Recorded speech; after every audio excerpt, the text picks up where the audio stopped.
ऐसे भीषण चक्रवात पाषाण भी पंख बनकर उड़ जाता है क्या?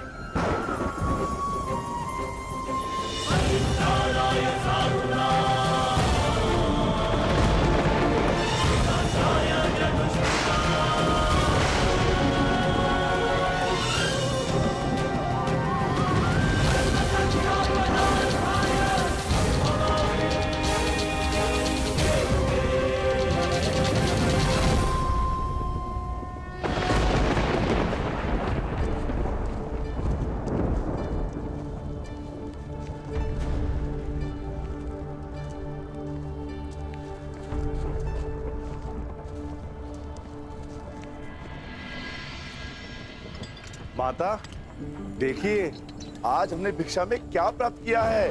देखना क्या है, भिक्षा ही लाए होगे ना। माता श्री, आपको देखना चाहिए, आप चकित रह जाएंगी। आ रही हूँ भीम। शीघ्रता कीजिए माता। ऐसी भी क्या शीघ्रता, जो भी लाए हो तुम पांचों भाई सदा की भांति उसे आपस में बांट लो।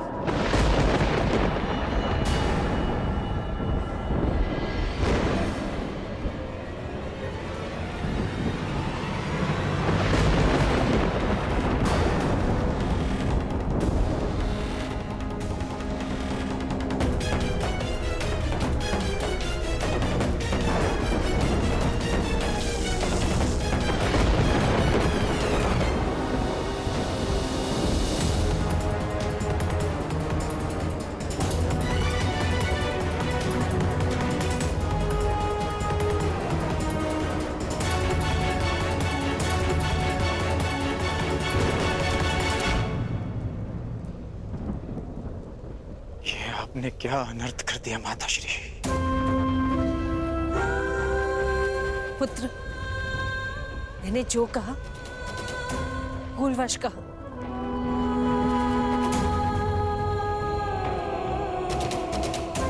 वही कहा जो तुम सबसे प्रतिदिन कहती थी। इसका अर्थ ये नहीं कि मेरी बात पाषाण की रेखा है। मैंने जो कहा उस बात का विस्मरण कर लो।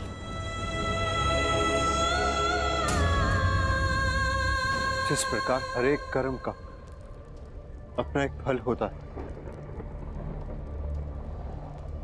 उसी प्रकार मुख से निकले हर एक शब्द का प्रतिफल होता है। विशेषकर माता के शब्दों का। ये शब्द ही तो है जो कभी वरदान बन जाते हैं और कभी श्राप।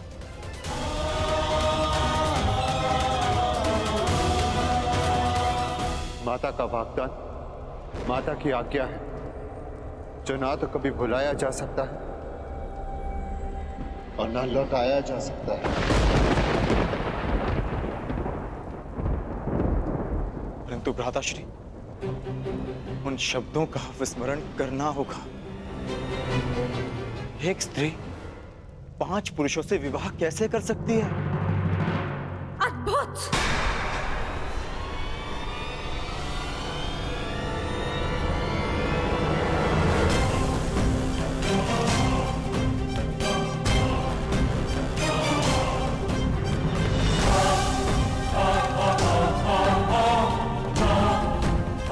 मुझे लगा था कि ये 5 वीर माता के वचनों को उपहास समझकर टाल देंगे, परंतु उस बात पर हंसना तो दूर, एक मुस्कान तक नहीं है किसी के मुख पर।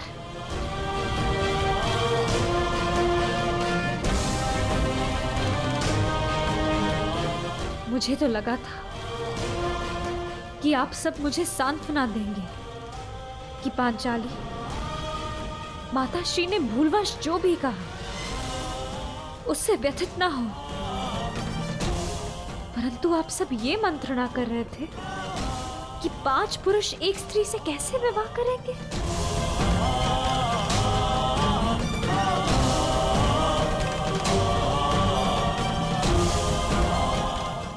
की लाज, उसका जीवन इन शब्दों ने दांव पर लगा दिया। उसकी तनिक भी चिंता नहीं किसी को। स्त्री को भिक्षा की रोटी समझ लिया आप सबने।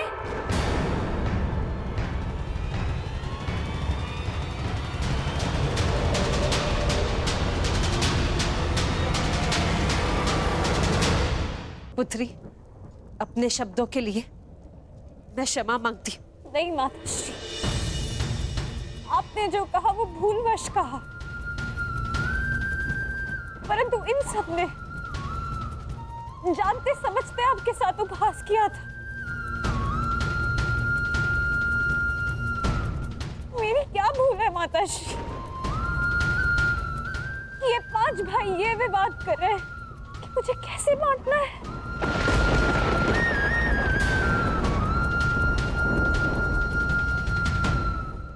आपने मुझे स्वयंवर में वरा है आर्य अर्जुन, महाधनुष पर प्रत्यंचा चढ़ाकर असंभव लक्ष्य को भेद कर आपने अपनी वीरता तो सिद्ध कर दी, परंतु अपना उत्तरदायित्व नहीं समझा। जिसके बाणों ने आर्यव्रत के समस्त वीरों के बाण काट दिए, वो अपनी माता के वचनों को क्यों नहीं काट सका?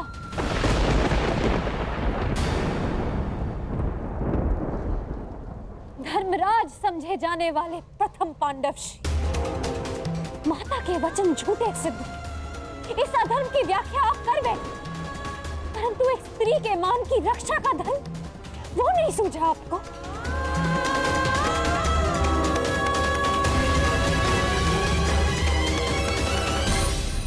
एक परिणीता विवाह के पश्चात जब अपने ससुराल आती है तो उसकी केवल एक ही इच्छा होती है कि उसका नया परिवार उसके घर में उसका स्वागत करे।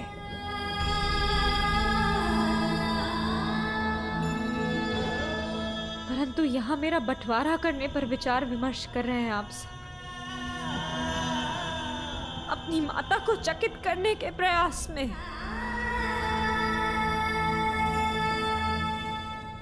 आप सबने मेरा उपहास बना दिया कि अब स्वयं नियति भी मुझ पर हंस रही है। क्या स्त्री एक विजेता का स्मृति चिन्ह है कि एक पल दिखाकर उसे प्राप्त करता है, एक उसे बांटने को कहता है और फिर शेष उसे बांटने की विधि खोजने लगते हैं।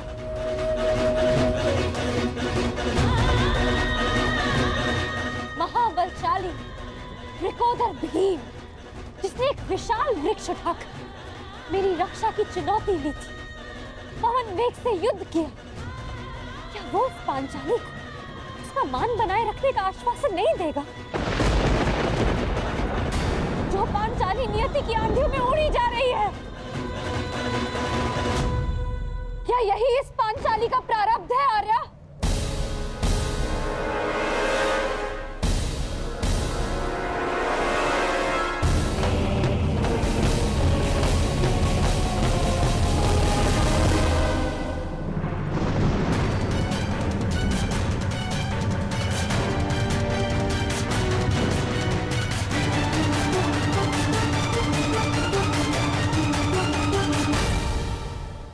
स्वागत है अंगराज कर्ण, स्वागत है। पांचाल से साथ ही निकले थे, यहाँ पहुंचने में बड़ा विलंब कर दिया आपने। मार्ग में कुछ अशुभ घटित हुआ था क्या? नहीं,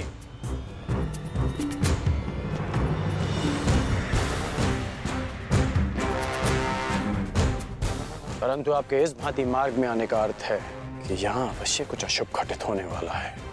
तुम्हारी विलक्षण बुद्धि को देखकर कभी कभी मुझे आश्चर्य होता है कि क्या तुम सचमुच सूत पुत्र ही हो? और एक बात, क्या द्रौपदी का वरण करने वाला वो युवक सचमुच ब्राह्मण पुत्र था अंगराज? है? और प्रश्न तो ये भी उठता है, कि अर्जुन जैसे महाधनुर्धर का सामना करने में सक्षम कर्ण ने उस ब्राह्मण से युद्ध क्यों नहीं किया? अर्थात परशुराम शिष्य को पराजय का भय हो ही नहीं सकता। तो उस युद्ध से पीछे हटने का कारण क्या था अंगराज कर्ण? क्योंकि एक सच्चा योद्धा युद्ध नीति का पालन करता है, वो ना कारण किसी से युद्ध करता है और ना किसी का अधिकार छीनता है। उस युवक ने अपने बल और कौशल से वो स्वयंवर जीता है। परंतु ये बात आप कैसे समझ सकते हैं? क्योंकि हाथों में बांसे रखकर षड्यंत्र रचने वाला एक सच्चे योद्धा का मन नहीं समझ सकता।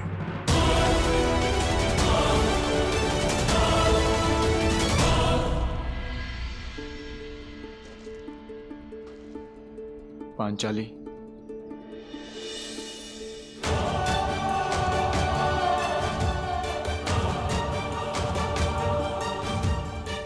मुझे क्षमा कर दो पांचाली। किसी का मंतव्य तुम्हें ठेस पहुंचाना नहीं था।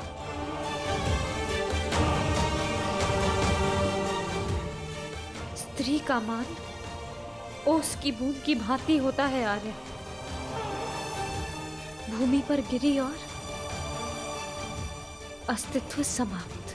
तुम्हारे अस्तित्व की रक्षा होगी पांचाली। हाँ देवी अग्निसेन, ये सत्य है कि माता के वचन झूठे नहीं हो सकते, परंतु ये भी सत्य है कि नियति को तुम्हारा उपहास नहीं करने दिया जाएगा। इसलिए दोनों ही नातों में संतुलन बनाए रखने के लिए हम सब ने एक निर्णय लिया। तुम्हारा विवाह अर्जुन से ही होगा, ताकि तुम्हारा मान बना रहे और माता के शब्द झूठे ना हो। इसलिए शेष 4 भाई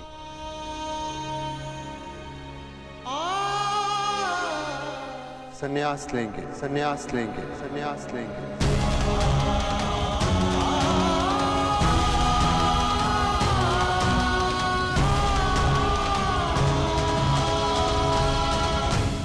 संन्यास लेंगे, संन्यास लेंगे, संन्यास लेंगे। आप 4 वीर संन्यास लेंगे और इतिहास सदैव द्रौपदी को धिक्कारेगा कि पांचाली ने गृह प्रवेश करते ही 5 भाइयों को बांट दी। मुझे समझ नहीं आता कि आप लोग कोई सीधा सा हल क्यों नहीं ढूंढ लेते। माता ने जो कुछ भी भूलवश कहा उसे भूल क्यों नहीं जाते आप लोग? ये संभव नहीं है देवी। माता के शब्दों को काट पाना हमारे वश में नहीं। माता के निवेदन पर भी यह संभव नहीं। माता के शब्दों का स्पष्ट अर्थ था कि हम 5 भाई तुमसे विवाह करें। बस!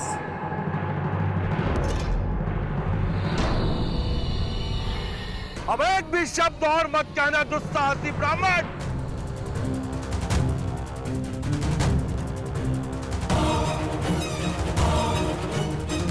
पांचाल नरेश द्रुपद की पुत्री का इतना बड़ा अपमान करने का दुस्साहस कैसे किया तुम सबने?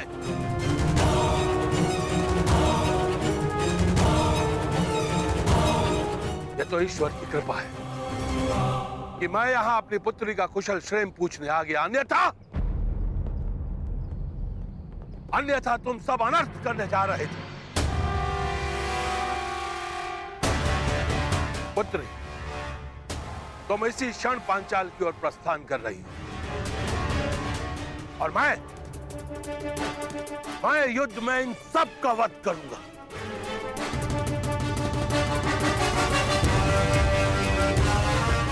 सर्वप्रथम तुम्हारा वध करूंगा।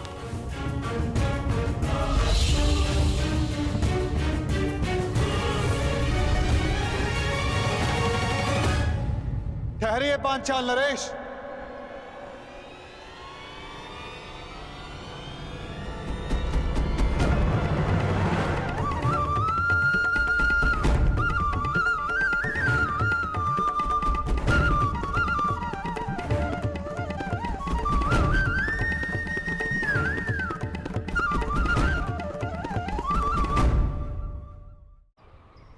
महाचक्रवात आने को है कर्ण। ऐसा विकराल चक्रवात जिससे कोई भी सुरक्षित नहीं रह पाएगा। और मैंने ये सब इसलिए किया ताकि सब इसे सहने के लिए, इसका सामना करने के लिए तैयार हो सके।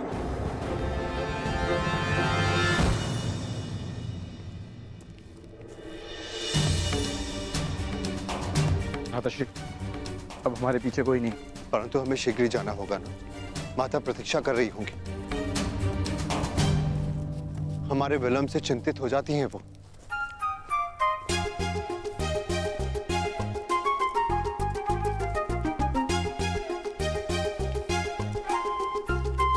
एक क्षण रुकिए आर्यपुत्र। सूर्यास्त हो चला है। आप तीनों ब्राह्मण संध्या बंधन नहीं करेंगे?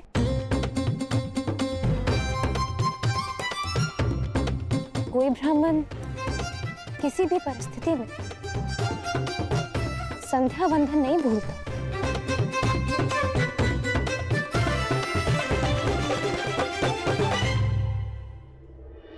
अपना परिचय दीजिए आर्यपुत्र।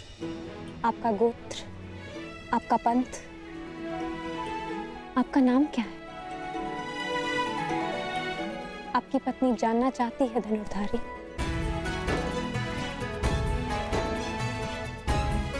अपनी पत्नी से भी अपना नाम छुपाने का क्या कारण हो सकता है? उस पत्नी से जो कदाचित आपको पहचान चुकी है।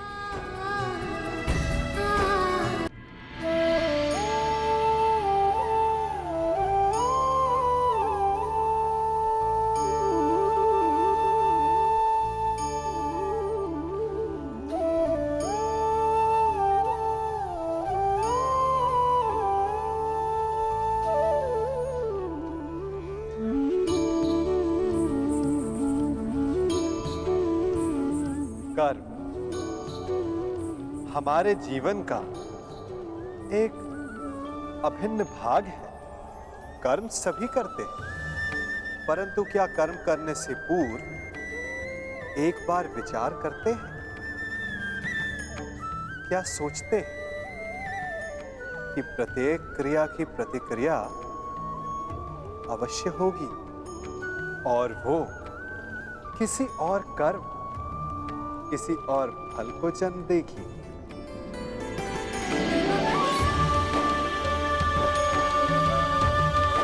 ये झूला एक बार झुलाओ तो लौटकर अवश्य आएगा। उसी प्रकार हमारे कर्म और उसके फल लौटकर आते हैं।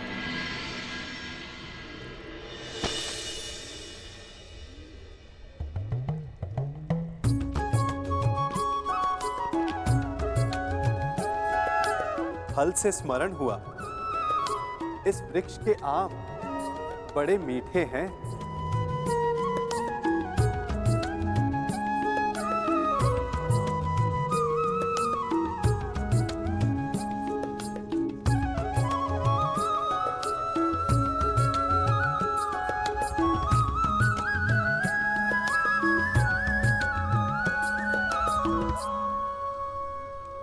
इस वृक्ष को बोने वाले ने कदाचित इसके फल खाने की इच्छा नहीं की होगी। यदि की हो भी तो आवश्यक नहीं कि उसने इसके फल खाए हों, परंतु मैं खा रहा हूं। वर्षों पहले किसी ने यहां आम बोए। यदि वो कांटे बोता तो कदाचित वो पांव में चुभते। कभी कभी हमारी पिछली पीढ़ी के कर्मों का फल हम खाते और हमारे कर्मों का फल हमारी संतति भुगतती है। कर्म करते समय फल की चिंता करना ना करना ये प्रत्येक व्यक्ति विशेष का अधिकार है, परंतु वो फल बो रहा है या कांटे, उस पे विचार कर लेना उसका कर्तव्य है। क्योंकि मीठा फल मिलेगा या कांटों का दंश सहना पड़ेगा, ये तो आज आपके बोए पर निर्भर करता है। नियति केवल ये निर्धारण करती है कि उसे आप भोगेंगे या आपका भविष्य।